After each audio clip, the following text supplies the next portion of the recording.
Hello friends. Heart attack के लिए, लकवे के लिए या अलग अलग तरह की क्लॉटिंग प्रॉब्लम्स के लिए सबसे इम्पोर्टेंट होता है ब्लड जम जाना, खून इकट्ठा हो जाना और जिसकी वजह से ब्लड में क्लॉट बनता है। ये क्लॉट नलियों में बनता है तो हार्ट अटैक आता है, लकवा आता है। ये क्लॉट पाँव की नलियों में बनता है तो डीप वेनस थ्रोम्बोसिस होता है। हार्ट के वैल्व्स में बनता है तो हार्ट के वैल्व्स चोक हो जाते हैं। अगर लंग्स की नलियों में बनता है तो पल्मोनरी एम्बोलिज्म हो जाता है। तो अलग अलग केसेस में नली जहाँ पर भी क्लॉट बनता है बंद हो जाती है और उसकी वजह से लोगों को जान का खतरा हो जाता है, अलग अलग तरह की बीमारियां आ जाती हैं। तो क्या ये अच्छा ना हो कि ये क्लॉट ही ना बने या क्लॉट बनने के चांसेस कम हो जाए? ऑब्वियसली इसमें खून पतला करने वाली दवाइयों का कुछ हद तक रोल तो डेफिनेटली है, वो क्लॉट बनने के चांसेस को काफ़ी हद तक कम करते हैं। लेकिन इसके अलावा भी काफ़ी ऐसी चीज़ें हैं जो आपकी कुछ हद तक मदद कर सकती है। दवाई के अलावा भी उनका कुछ रोल है जिससे क्लॉट बनने का चांसेस कुछ हद तक कम हो जाएगा। तो आज उन टिप्स और ट्रिक्स पर बात करेंगे जो ब्लड की क्लॉटिंग टेंडेंसी को कुछ हद तक कम करते हैं। टॉपिक पर जाने से पहले जो लोग हमारे चैनल पर नए हैं उन्हें रिक्वेस्ट करूँगा कि चैनल को सब्सक्राइब करें, वीडियोस को लाइक और शेयर करें। इसके लिए ज़रूरी है कि बॉडी वेट अच्छा मेंटेन करें। जिन लोग का भी वजन ज़्यादा है उनको क्लॉटिंग का प्रॉब्लम ज़्यादा होने का चांस है, क्योंकि इसमें मेटाबॉलिक प्रॉब्लम जैसे बीपी, शुगर, कोलेस्ट्रॉल सब चीज़ों का रिस्क बढ़ जाता है। इससे क्लॉट होने के चांसेस बढ़ जाते हैं। फिजिकली एक्टिव रहिए। लंबे समय तक बैठे बैठे का जीवन जो लोग जीते हैं उनको क्लॉट का टेंडेंसी बढ़ जाता है। अलग अलग जगह पे अलग अलग तरह के लकवे और क्लॉट्स का या खून के थक्के जमने का चांस बढ़ जाता है। तो आपको एक्टिव रहना है, मेंटली भी और फिजिकली भी। दिन भर आप अगर कोई काम में खुद को व्यस्त रखेंगे तो इस तरह के क्लॉटिंग के प्रॉब्लम्स और अलग अलग तरह के ब्लड रिलेटेड प्रॉब्लम्स आपको कुछ हद तक कम होंगे। ज़्यादा पानी पीजिए। यदि आप ज़्यादा पानी पीते हैं तो खून इतना इकट्ठा नहीं होता। हालांकि ऐसा नहीं है कि वो कॉन्सेप्ट है कि ब्लड डाइल्यूट हो जाएगा इसलिए क्लॉटिंग नहीं होगा, पर लेकिन ये है कि कुछ हद तक कि अगर ब्लड ज़्यादा गाढ़ा हो जाता है या आपके ब्लड में अगर डिहाइड्रेशन की वजह से ब्लड स्टैग्नेट हो जाता है तो वैसे पेशेंट्स में क्लॉटिंग का चांसेस बढ़ जाता है। लो ब्लड प्रेशर भी क्लॉटिंग के लिए एक इंपॉर्टेंट रिस्क फैक्टर है। तो यदि आपको ऐसा कोई प्रॉब्लम है या कोई क्लॉटिंग का चांसेस है तो आपको पानी ज़्यादा पीना चाहिए। इसके अलावा आपको एक हेल्दी डाइट मेंटेन करने की ज़रूरत है। ताज़ा फल सब्जी खाइए, लो फैट प्रोटीन्स लीजिए, हेल्दी फैट्स लीजिए, होल ग्रेन्स, फल सब्जी, ये सब चीज़ों पर ज़्यादा फोकस करिए। ओमेगा 3 फैटी एसिड्स को भी ज़्यादा मात्रा में लेने से कुछ हद तक क्लॉटिंग टेंडेंसी कम होती है। नमक को कम रखिए। यदि आप खाने में ज़्यादा नमक लेते हैं या कोई भी चीज़ में एक्स्ट्रा नमक लेते हैं तो उससे भी ब्लड की थिकनेस बढ़ती है और हार्ट अटैक का, बीपी का, इस सब के चांसेस बढ़ जाते हैं। स्मोकिंग बंद रखिए। स्मोकिंग बॉडी में इन्फ्लेमेशन ट्रिगर करता है, इससे क्लॉटिंग की टेंडेंसी बढ़ जाती है।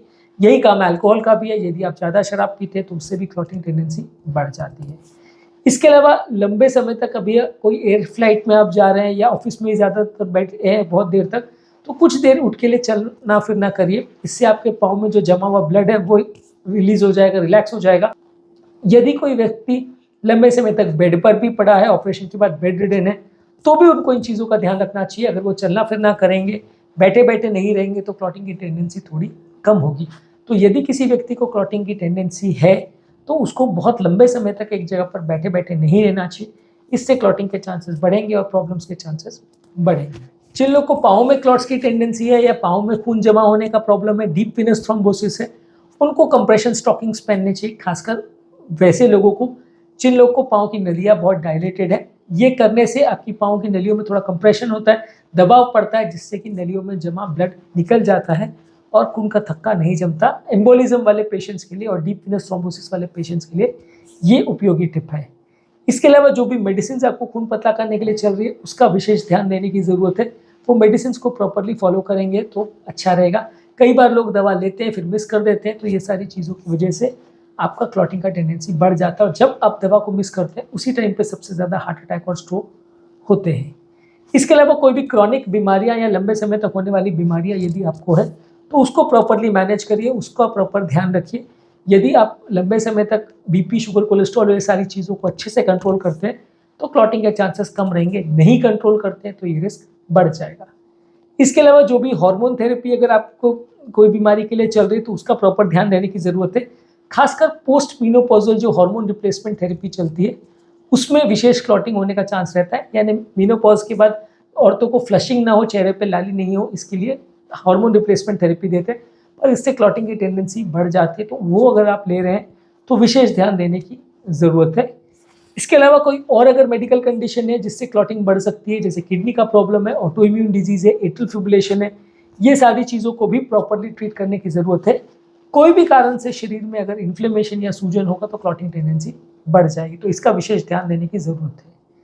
इसके अलावा आपको ज़रूरी है कि जो भी प्रॉब्लम है उसके लिए मेडिकल अटेंशन लेते रहे। जो भी मेडिकल प्रॉब्लम्स है उसको सॉर्ट आउट करिए, डॉक्टर्स के सब पास रेगुलर जाइए, उनके टच में रहिए, फॉलोअप में रहिए, उनसे अपनी प्रॉब्लम्स को डिस्कस करिए, कहाँ आप गलती कर रहे हो उसे पकड़ने का या ध्यान देने का प्रयास करिए। इससे प्रॉब्लम्स थोड़ी कम होंगी। जो भी बीमारी है उसके बारे में जानना बहुत ज़रूरी है, उसके बारे में समझना बहुत ज़रूरी है, उसमें क्या स्पेसिफिक चीज़ें फ़ायदा या नुकसान करती है वो जानना ज़रूरी है।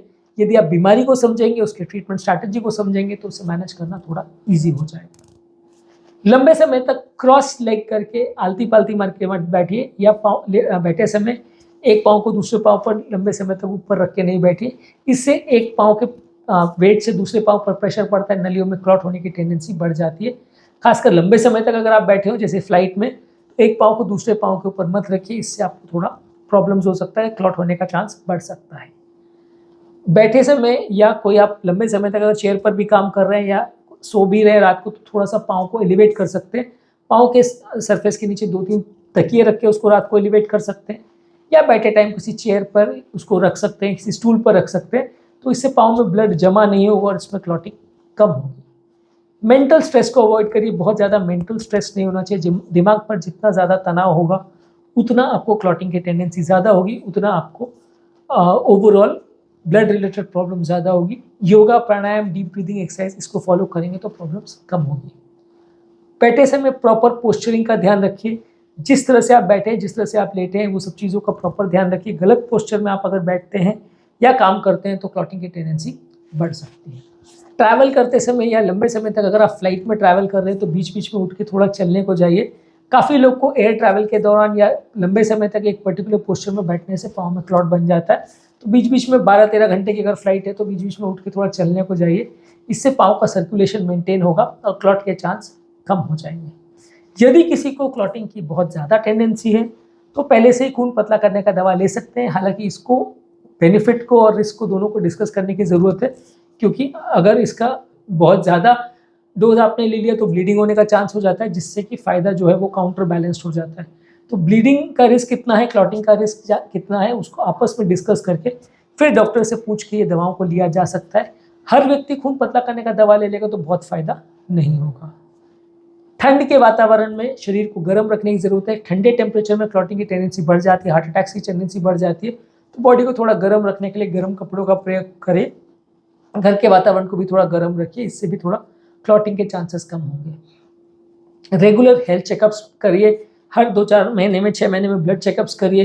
बीपी, शुगर, कोलेस्ट्रॉल के लिए रेगुलर चेक करिए। हर 2-3 साल में ट्रेडमिल टेस्ट करिए। रिस्क फैक्टर्स नहीं है तो एटलीस्ट 5 साल में एक बार ट्रेडमिल टेस्ट करिए। तो इससे क्या है, कोई ब्लॉकेजेस वगैरह हैं तो वो पिकअप हो जाते हैं और उनको डिटेक्ट करना ईजी हो जाता है और बीमारी को मैनेज करना ईजी हो जाता है। जिस किसी व्यक्ति की फैमिली हिस्ट्री अगर कोई बीमारी की है तो उनको अपनी फैमिली हिस्ट्री को जानना और समझना ज़रूरी है। फैमिली हिस्ट्री है तो बाकी लोगों से ज़्यादा कॉशियस रहने की ज़रूरत है। हालांकि हर व्यक्ति जिसको फैमिली हिस्ट्री है सबको दवा चालू करने की ज़रूरत नहीं है, लेकिन फिर भी आपको ज़्यादा कॉशियस रहने की ज़रूरत है। जो बीमारियां आप ले रहे हैं उसमें ब्लीडिंग की टेंडेंसी या क्लॉटिंग की टेंडेंसी तो नहीं है, इस बारे में खुद को एजुकेट करना ज़रूरी है ताकि आप गलत डोज पे गलत दवा को ना लें और इसमें प्रॉब्लम्स बाद में ना हो जाए। प्रेगनेंसी भी एक ऐसा टाइम है जिसमें क्लॉटिंग की टेंडेंसी बहुत बढ़ जाती है, तो प्रेगनेंसी के दौरान भी बैठे बैठे का जीवन मत रखिए। काफ़ी महिलाएं आती हैं जिनको heart attack, deep venous thrombosis, embolism ये सब प्रेगनेंसी के दौरान होता है। तो प्रेगनेंसी के दौरान ज़्यादा एक्टिव रहेंगे तो ये प्रॉब्लम कम होगी। इसी तरह से ऑपरेशन के बाद भी यदि जल्दी चलना फिरना चालू करेंगे तो भी ये क्लॉटिंग की प्रॉब्लम्स कम होंगी। काफ़ी पेशेंट को ऑपरेशन या सर्जरी या फ्रैक्चर के बाद जब लंबे समय तक बिस्तर पर पड़े रहते हैं तो क्लॉटिंग टेंडेंसी बढ़ जाती है और उसी समय क्लॉट की वजह से सडन मृत्यु हो जाती है। तो इससे बचने के लिए आपको तुरंत ही जितना जल्दी हो चलना फिरना चालू करना चाहिए, इससे पाँव में क्लॉट बनने का चांस कम हो जाएगा। तो आज हमने कुछ विशिष्ट टॉपिक्स पर या टिप्स पर डिस्कस किया जिससे आपके शरीर में क्लॉट बनने का या खून का थक्का बनने का चांस कम हो जाएंगे। ये टिप्स हैं। फिजिकली एक्टिव रहिए, हेल्दी बॉडी वेट मेंटेन करिए, पानी ज़्यादा पीजिए, हेल्दी डाइट रखिए, नमक कम रखिए, स्मोकिंग बंद रखिए, अल्कोहल मत लीजिए, अगर आप बैठे हैं लंबे समय तक तो बीच बीच में उठ के थोड़ा चलने का काम करिए। पाँव में अगर वैरिकोज वेन्स वगैरह है तो कंप्रेशन स्टॉकिंग्स का प्रयोग करिए।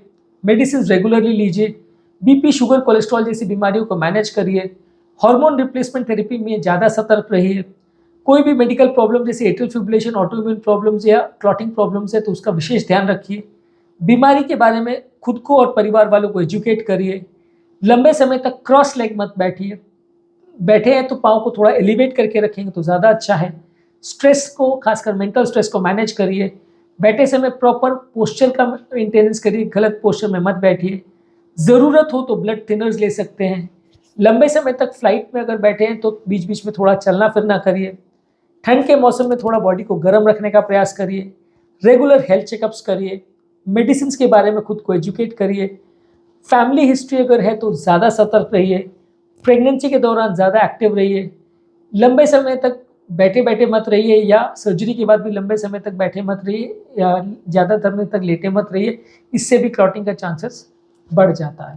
तो आज के टॉपिक में हमने बात करी कौन कौन सी चीज़ों से आपके ब्लड के क्लॉटिंग के चांसेस कुछ हद तक कम हो जाएंगे। उम्मीद करूँगा कि आज के टॉपिक में कुछ नई बातें जानने को मिली होगी। जो लोग हमारे चैनल पर नए हैं उन्हें रिक्वेस्ट करूँगा कि चैनल को सब्सक्राइब करें, वीडियोज़ को लाइक और शेयर करें।